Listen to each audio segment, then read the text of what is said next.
ઘરમાં ગરીબી લાવે છે આ 7 કુટેવો. ગરીબ કોઈ ધનથી હોય છે અને કોઈ ઘરથી. વાસ્તુશાસ્ત્ર અને જ્યોતિષશાસ્ત્રમાં બતાવવામાં આવ્યું છે કે તમારી અમુક ખરાબ ટેવો પણ તમને ગરીબ બનાવી શકે છે. જો કે ભૌતિક જીવનમાં જે પૈસાનો યોગ્ય ઉપયોગ કરે છે તે અમીર રહે છે. આજે અમે તમને વાસ્તુ અને જ્યોતિષના આધારે કેટલીક બાબતો જણાવી રહ્યા છીએ, જેને ધ્યાનમાં રાખવી જોઈએ. જો તમને આવી આદત હોય તો તેને બદલી નાખો. આવો જાણીએ ગરીબી બનાવનાર આદતો વિશે. 1. સવારે મોડે સુધી સૂઈ રહેવું. જે લોકો ઘણીવાર આધુનિક દિનચર્યાનું પાલન કરે છે, રાત્રે મોડે સુધી જાગે છે અને સવારે મોડે સુધી સૂવે છે, આવી આદતને શાસ્ત્રોમાં ખોટી માનવામાં આવે છે. અને આમ કરવાથી ચંદ્રગ્રહ શુભ પરિણામ આપે છે. તેનાથી માનસિક તણાવ અને સ્વાસ્થ્ય સંબંધિત સમસ્યાઓ થઈ શકે છે. વહેલા જાગવાથી સવારે વ્યક્તિના મનમાં નવા બદલાવ અને ઉન્નતિના વિચારો આવે છે, જે આગળ વધવામાં મદદ કરે છે. 2. રાત્રે મોડે સુધી જાગવું. ગરુડ પુરાણ મુજબ, જે લોકો મોડા ઊંઘે છે તેઓ તમામ પ્રયત્નો કરવા છતાં તેમના જીવનમાં પૈસાની તંગીનો સામનો કરે છે. શું તમે જાણો છો કે આવું કરવાથી લક્ષ્મીજી ગુસ્સે થાય છે અને ઘરમાં ગરીબી આવવા લાગે છે? 3. બાથરૂમમાં ખાલી ડોલ રાખવાથી ઘરમાં નકારાત્મક ઉર્જા આવે છે. જો ખાલી ડોલ હોય તો તેને ઊંધી મૂકી દો. 4. એઠા વાસણો. રાત્રિના સમયે રસોડામાં એઠા વાસણો ક્યારેય ન મૂકો. રસોડામાં બગડેલા વાસણો રાતોરાત છોડીને રસોડાને ગંદુ રાખવાથી દેવી લક્ષ્મી ક્રોધિત થાય છે. ગરીબ બની જાય છે ઘર. તે ગમે તેટલી મહેનત કરે પણ આવા ઘરમાં પૈસા ટકતા નથી. 5. ઘણીવાર એવું જોવા મળે છે કે કેટલાક લોકો જ્યારે ચાલતા હોય ત્યારે તેમના પગ ખેંચે છે. જ્યોતિષશાસ્ત્રમાં એવું માનવામાં આવે છે કે એવું કહેવામાં આવ્યું છે કે આ આદત વ્યક્તિ ખૂબ જ ખોટી હોય છે.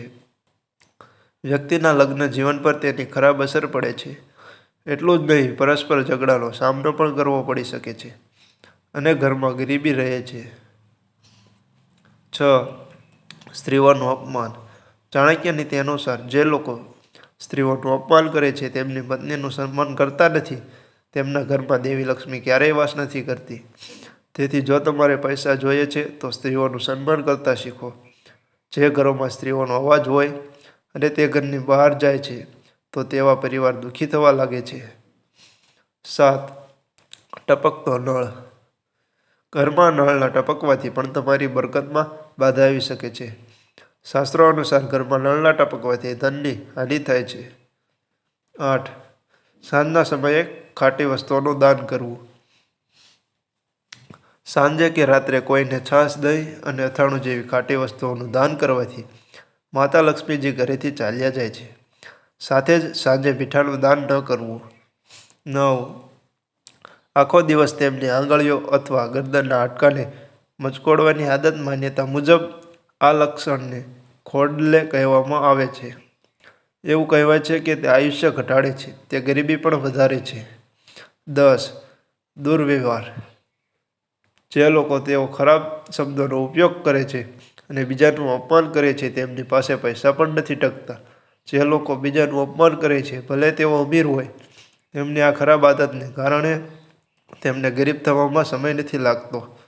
ઘમંડ, કપટ એ એવી આદતો છે જે વ્યક્તિને બરબાદ કરી દે છે. 11. થાળીમાં ભોજન છોડી દેવું. શાસ્ત્રોમાં કહેવામાં આવ્યું છે કે આપણે ભોજનનું અપમાન ન કરવું જોઈએ. થાળીમાં ભોજન છોડવું એ ભગવાનનું અપમાન માનવામાં આવે છે. આથી થાળીમાં એટલું જ લો કે જેટલું તમે ખાઈ શકો. બિનજરૂરી ભોજન જો તમે છોડો છો તો તમારે ગરીબીનો સામનો કરવો પડશે.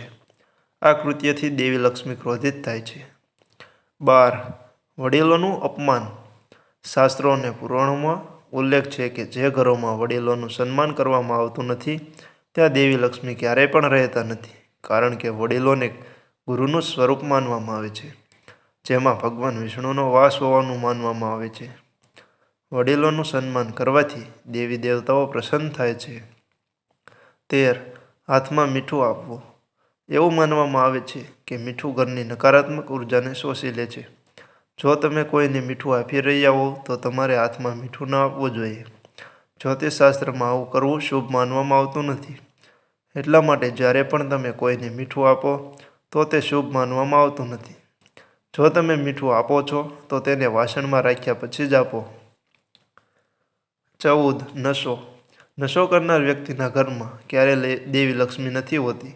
ગરીબી કાયમ રહે છે. વ્યસન દવાઓ વ્યક્તિનું આયુષ્ય ઘટાડે છે અને માદક દ્રવ્યોનું સેવન રાહુનો નાશ કરે છે.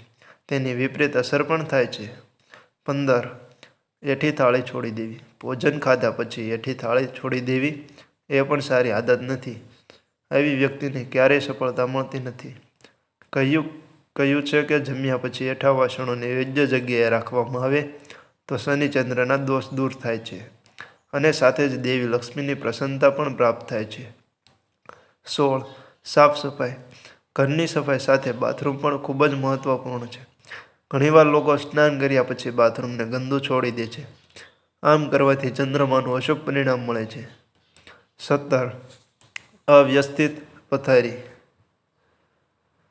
જો પથારી અવ્યવસ્થિત ન હોય તો તે વ્યક્તિની દિનચર્યા પર પણ અસર કરે છે અને તેના સ્વાસ્થ્ય પર પણ અસર પડે છે અને આમ કરવાથી નકારાત્મક ઉર્જા પણ ઘરમાં રહે છે. 18. બૂમો પાડવી. વ્યક્તિએ ક્યારેય પણ મોટા અવાજે બૂમો ન પાડવી અને પોતાનો ગુસ્સો શાંત રાખવો જોઈએ. બૂમો પાડવાથી અને મોટેથી બોલવાથી શનિની અશુભ અસર થાય છે. એટલા માટે તમારે શાંત રહીને તમારું કામ પૂર્ણ કરવું જોઈએ અને નકામી વસ્તુઓથી દૂર રહેવું જોઈએ.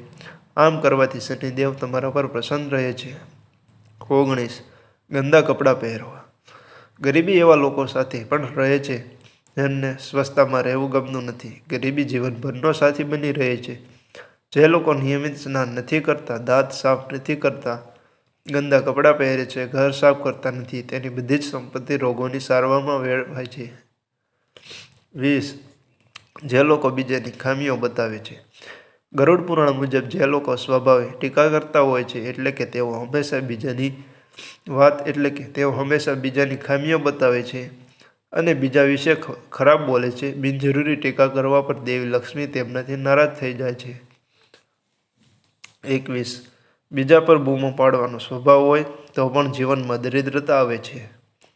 22. જરૂરિયાત કરતાં વધુ ખાવું. આચાર્ય ચાણક્યના મત મુજબ જે વ્યક્તિ જરૂરિયાત કરતાં વધુ ખાય છે તે ક્યારેય અમીર બની શકતો નથી અને આવા લોકોના ઘરમાં ગરીબી રહે છે.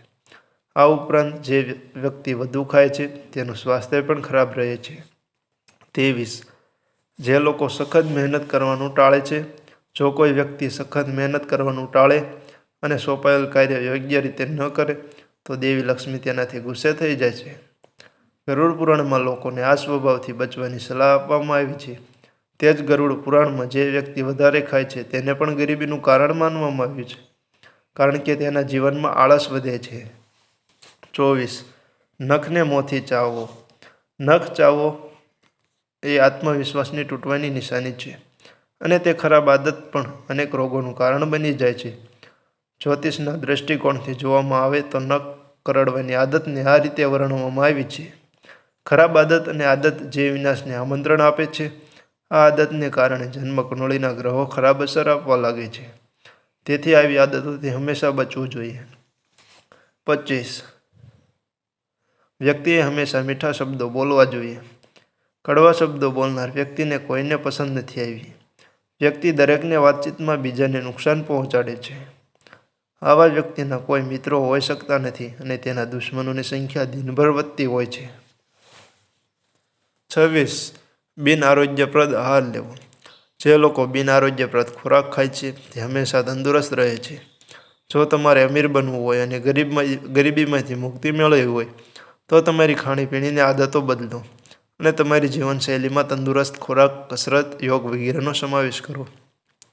સંગઠિત રીતે પોતાના કામમાં વારંવાર ઉતાર ચઢાવનો સામનો કરવો પડે છે.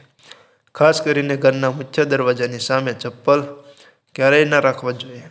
આપણે તેને પહેરવાનું પણ ટાળવું જોઈએ. ફાટેલા ચપ્પલ પહેરવાથી પણ ઘરમાં ગરીબી પણ આવે છે. 28. ખરાબ લોકો સાથે મિત્રતા. જો તમે ખરાબ લોકો સાથે મિત્રતા નિભાવતા હોવ અને જો તમે તેમની સાથે ઉઠો બેસો છો તો ચાણક્ય નીતિ અનુસાર આવા લોકો ક્યારેય સફળ થતા નથી અને હંમેશા ગરીબ જ રહે છે. ગરીબીનો જ સામનો કરવો પડે છે. 29. પગ હલાવવાની કુટેવ. જ્યોતિષશાસ્ત્રમાં બેસતી વખતે પગ હલાવવાની આદતને ખૂબ જ અશુભ માનવામાં આવે છે. આવી સ્થિતિ વ્યક્તિની માનસિક નબળાઈની નિશાની છે અને કુંડળીમાં ચંદ્ર નબળો થવાથી તે વ્યક્તિને શિકાર બનાવે છે, તણાવ દૂર કરે છે અને ઘરમાં ગરીબી લાવે છે. 30. પશુ પક્ષીઓ પ્રાણીઓને ખોરાક આપતા નથી. પ્રાણીઓ, પક્ષીઓ અને અવાજ વગરના પ્રાણીઓને ખોરાક ખવડાવવાથી વ્યક્તિને ઘણું પુણ્ય મળે છે, જેના કારણે કુંડળીના અશુભ ગ્રહો પણ શુભ થવા લાગે છે. ખાસ કરીને બુધ ગ્રહ બળવાન બને છે અને તે કારકિર્દીમાં આવતા અવરોધો દૂર કરે છે. 31. લોભની લાગણી હોવી. વડીલોએ હંમેશા લોભ સામે સલાહ આપી છે. તેને અનિષ્ટનું નામ આપવામાં આવ્યું છે. તેથી જ લોકોએ તેનાથી દૂર રહેવું જોઈએ. તે બને તેટલું દુષ્ટ. લોભ સુખી કુટુંબ અને જીવનનો પણ નાશ કરે છે. લોભી વ્યક્તિ ખોટો માર્ગ અપનાવવા લાગે છે. આવા લોકો ક્યારેય સુખી જીવન જીવતા નથી. 32. તિજોરી પાસે સાવરણી મૂકવી. તિજોરી પાસે સાવરણી ન રાખવી અથવા અલમારી જેમાં પૈસા અને કરિયાણા રાખવામાં આવે છે. ઘરમાં લોકર એવી રીતે રાખો કે તે ઘરની ઉત્તર દિશામાં ખુલે. લોકરમાં કુબેરની તસવીર રાખવાથી ઘરમાં સૌભાગ્ય આવે છે, સમૃદ્ધિ આવે છે. ઘણી વખત લોકો અલમારીમાં ચાવી ટીંગાતી છોડી દે છે. આવું ન કરવું જોઈએ. આવું કરવાથી ધનની હાનિ થાય છે. જો તમે ઘરની સીડીઓ નીચે તિજોરી રાખી હોય કે અલમારી જેમાં પૈસા રાખવામાં આવ્યા હોય તો તેને કાઢી નાખો. તે અશુભ માનવામાં આવે છે. 34. ઘરમાં તૂટેલા વાસણો. તૂટેલા વાસણોમાં ન ખાવું જોઈએ. જમતી વખતે એક પંક્તિમાં બેસીને બધાની સાથે એક જમવું જોઈએ, નહીં તો ઘરમાં ગરીબી રહે છે. 35. ભોજનનો અનાદર. કાચો કે પાકો. જે ખોરાકનો અનાદર કરે છે તે દરિદ્રતાને પોતાની પાસે આમંત્રિત કરે છે.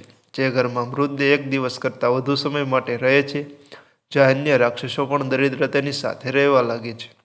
36. જેમના ઘરના દ્વારથી ગાય, ભેંસ, પ્રાણીઓ જેમ કે ઘોડો, કૂતરો વગેરે ભૂખ્યા અને તરસ્યા પાછા ફરે છે, તેના ઘરમાં ગરીબી રહે છે.